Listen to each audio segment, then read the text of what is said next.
ข้อสุดท้ายที่สุดปัญหาเกี่ยวกับรัฐและก็การบริการนโยบายการส่งเสริมการพัฒนาปศุสัตว์นะคะของรัฐยังบ่ชัดเจนและก็ขาดการเอาใจใส่อย่างจริงจังบ่ว่าสิเป็นด้านการตลาดราคาแหล่งทุนสนับสนุนการเลี้ยงงัวควายใช้เวลาในการเลี้ยงดนการส่งเสริมเผยแพร่ความรู้ทางวิชาการเทคโนโลยีที่ทันสมัยของรัฐบ้านเฮาก็ยังบ่มีประสิทธิภาพ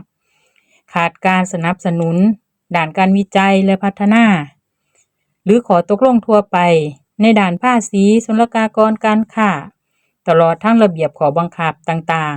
ๆต้องมีการปรับปรุงแก้ไขให้มีประสิทธิภาพและก็เข้ากับสถานการณ์ปัจจุบันนี่ก็เป็นปัญหาและอุปสรรคสำหรับคนเลี้ยงงัวและก็คนเลี้ยงงัวมือใหม่นะคะที่เฮาต้องรู้ไว้จักหน่อยนะคะพี่น้อง